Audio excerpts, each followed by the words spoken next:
प्रागैतिहासिक काल के कुछ महत्वपूर्ण तथ्य लेकर के आए हैं कला के विद्यार्थियों और छात्र छात्राओं के लिए। बहुत महत्वपूर्ण तथ्य है प्रागैतिहासिक काल के। प्रागैतिहासिक कला से संबंधित चित्र किस पद्धति के बने हैं? क्षेपांकन पद्धति पूछा जाएगा। जो है प्रागैतिहासिक कला से संबंधित चित्र किस पद्धति में बने हैं? क्षेपांकन पद्धति में बने हैं। छायाचित्रों का आरंभ कब से हुआ है? प्रागैतिहासिक काल से हुआ है। ठीक है। छापा चित्रों का आरंभ कब से हुआ है? प्रागैतिहासिक काल से हुआ है। प्रागैतिहासिक कला का अर्थ क्या है? तो कला का अर्थ क्या है? जो है प्रागैतिहासिक कला का ऐतिहासिक काल से पूर्व की कला है। ठीक है। फिर अब जो है आदिम मानव की कला किस युग से संबंधित है? तो आदिम मानव की कला किस युग से संबंधित है? प्रागैतिहासिक युग से है। ठीक। प्रागैतिहासिक चित्रों से क्या ज्ञात होता है? तत्कालीन जनजीवन एवं संस्कृति। तो क्या होता है प्रागैतिहासिक चित्रों से क्या ज्ञात होता है? जनजीवन एवं संस्कृति। प्रागैतिहासिक काल के चित्रों में सबसे अधिक चित्र किस प्रकार के मिले हैं? तो किस प्रकार के चित्र अधिक मिले हैं? जो है आखेट के मिले हैं। ठीक है। फिर देखिए प्रागैतिहासिक काल के चित्रों का विषय क्या था? आखेट था। प्रागैतिहासिक काल के चित्रों में किन रंगों का प्रयोग हुआ है? तो किस रंग का प्रयोग हुआ है? गेरुए रंग का प्रयोग हुआ है। फिर जो है प्रागैतिहासिक काल के आदिमानव ने किन में रंग मिलाकर के जो है चित्र बनाते थे, चित्र रंगते थे, यानी जानवरों की चर्बी में रंग मिला करके जो है चित्र बनाते थे। ठीक है।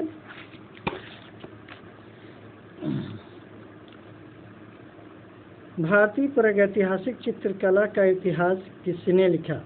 ये क्या है? डॉक्टर जगदीश गुप्ता ने। सब प्रश्न आ चुके हैं। प्रागैतिहासिक कला कैसी है? प्रागैतिहासिक कला कैसी है? प्रतीकवादी व उपयोगितावादी है। कैसी है? प्रागैतिहासिक कला कैसी है? प्रतीकवादी व उपयोगितावादी है। पूर्व पाषाण युग के मनुष्य को किस नाम से पुकारा जाता था? पूर्व पाषाण युग के मनुष्य को किस नाम से पुकारा जाता था? किस नाम से पुकारा जाता था? क्वाटजाइट। बहुत इम्पोर्टेंट है जो है छात्रों के लिए। क्वाटजाइट यंत्र कहाँ से प्राप्त हुए हैं? क्वाटजाइट यंत्र कहाँ से प्राप्त हुए हैं? मद्रास शहर में गंटूर जिले के अंगोला और कुडापा नामक स्थानों से प्राप्त हुए हैं। पूर्व पाषाण काल का मानव कहाँ रहता था? तो कहाँ पूर्व पाषाण काल के मानव कहाँ रहते थे? आज मानव कहाँ रहते थे? प्रकृति निर्मित गुफाओं में रहते थे, जिसकी जो है ऊंचाई कितनी होती थी? 3 से 4 फीट जो है उसकी ऊंचाई होती है, गुफानुमा होती है। इस गुफा का मानव कैसे हथियार बनाता था? इस युग का मानव कैसे हथियार बनाता था? हड्डी, पत्थर, लकड़ी के मोटे व भद्दे औजार बनाता था। कैसे बनाता था? हड्डी का, पत्थर का, लकड़ी के मोटे व भद्दे औजार बनाता था। अब देखिए पाषाण युग के औजार की खोज किसने की? औजार की बात आएगी तब आप ध्यान दीजिएगा। पाषाण युग के औजार की खोज सर्वप्रथम किसने किया? किस स्थान पर किया? तो मद्रास के निकट पलवरम नामक स्थान पर की गई थी। और किसने किया था? ब्रासफुट ने किया था। किसने किया था? ब्रासफुट ने किया था।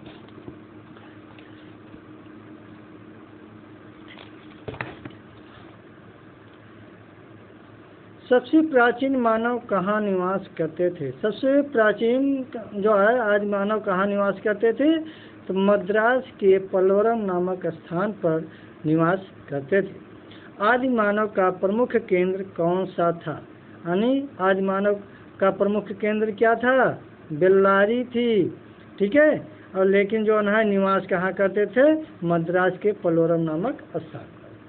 मानव द्वारा बनाया जाने वाला प्रथम औजार क्या था, यानी आज मानव के द्वारा बनाया जाने वाला प्रथम औजार क्या है, कुल्हाड़ी है। चित्रकला का विकास किस काल में हुआ, चित्रकला का विकास किस काल में हुआ, नवपाषाण काल में हुआ।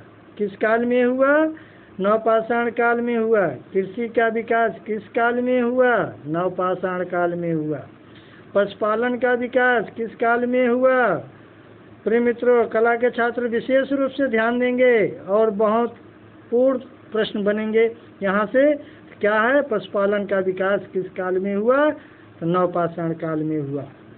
ठीक है, अब देखिए पशु क्या है, चाक पर बने मिट्टी के बर्तनों का प्रयोग कब से हुआ। ये प्रश्न आ चुके हैं, अब ध्यान दीजिएगा, बहुत महत्वपूर्ण प्रश्न है। और ये क्या है, चाक पर बने मिट्टी के बर्तनों का प्रयोग कब से हुआ, नवपाषाण काल से। उत्तर पाषाण युग के मानव का प्रधान केंद्र कौन सा था, क्या बेल्लारी था। चाहे उत्तर पाषाण करके जाए पूछे, चाहे आदि मानव करके पूछे का जो स्थान, प्रमुख स्थान क्या था या प्रधान केंद्र क्या था, बेल्लारी ही है। क्या है, बेल्लारी है। और भारत में सर्वप्रथम प्रागैतिहासिक चित्रकला की खोज किसने की, तो भारत में सर्वप्रथम प्रागैतिहासिक चित्रकला की खोज किसने की थी, अंग्रेजों ने की थी। किसने की थी, अंग्रेजों ने की थी। ठीक है, फिर देखिए बहुत बढ़िया प्रश्न लेके आए हैं, आप लोग के तथ्य लेके आए हैं और रटने की बात है। और एक बात पढ़ लेंगे जरूर है कि 100% गारंटी है कि आप लोग की तैयारी पूर्ण रूप से हो जाएगी। और मैं प्रयास करूंगा आपको अच्छे से अच्छे मैटर दें।